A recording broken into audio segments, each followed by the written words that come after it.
Um, You're Point right. guard wise, it's so many point guards that you could trade for. It's The Lakers just don't have any not working draft out. value, so it's Oh, gonna be hard. Kendrick Nunn. Kendrick Nunn. Where's I he loved at? you when you played for the Heat. You have not played one game yet, and we're what 60 games in, probably, and you haven't played a game yet. And they They keep need saying, him. "Oh, you're getting healthy. You're getting healthy." You were a waste of a roster spot. We could have kept Darren Collison if that was the case. So right now, as far as the MVP ladder goes in the NBA, NBA.com released their top 10 MVP candidates. So we're just going to look at the top 5, and you just let me know if you agree, disagree with the 5, and who do you think is going to really walk away with this?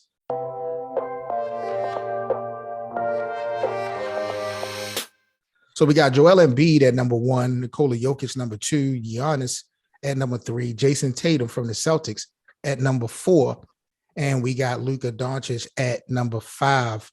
Also, we got Ja Morant 6, Devin Booker 7, DeMar DeRozan number 8, Kevin Durant number 9, and Karl Anthony Towns rounds this off at number 10. I like Who do you think will probably walk that. away with this? Because I do like a lot of names. I agree with you, but who do you think is going to walk away with the MVP this year if they remain healthy, if everything remains how it's being played? Who you giving a nod to? I'm kind of torn between Joker and Joel Embiid. I'm kind of torn between the two of them. The 76ers have a better record. Joel Embiid has been getting it done. Joker's been getting it done, but he hasn't really had any help. So it's like, and then I gotta see what is Joel Embiid gonna do for our playoffs. That would be my other concern. But this is a regular season award, though.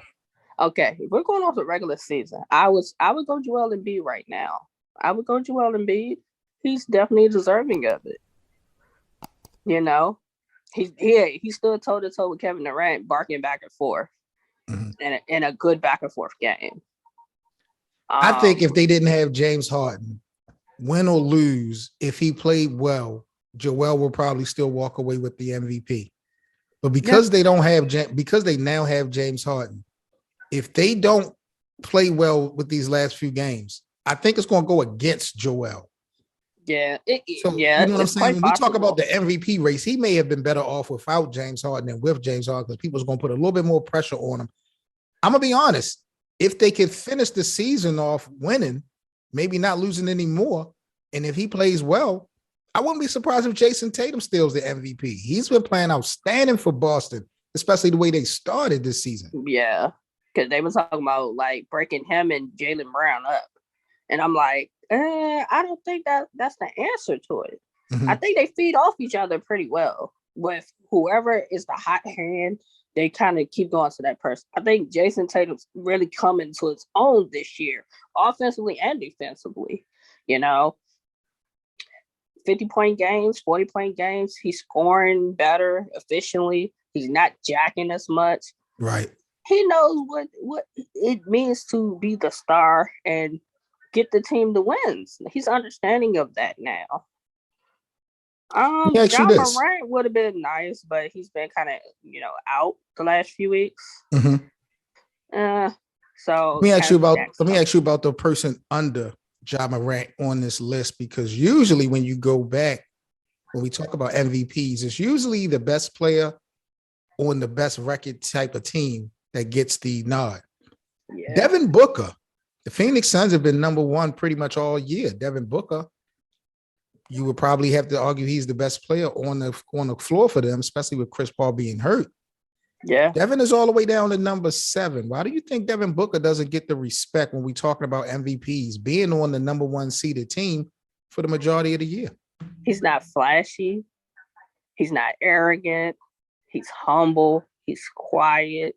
He goes out. He does the job.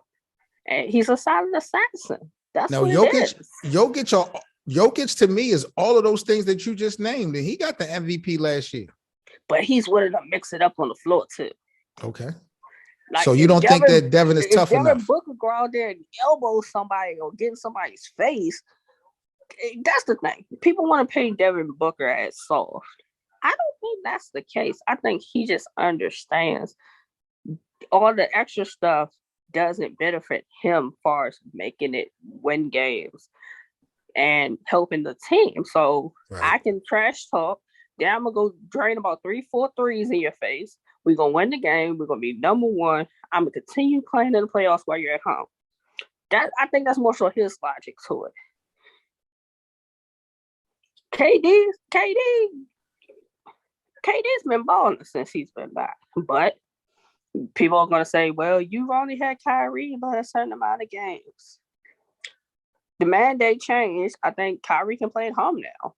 Yeah, they played. I think Kyrie's first eligible home game maybe tomorrow. I think, it's coming up. It's either the day tomorrow or Monday. So Brooklyn is definitely going to be a threat. I am concerned about Miami because Miami was the number one seed, but it seems like they are collapsing right now. They are collapsing.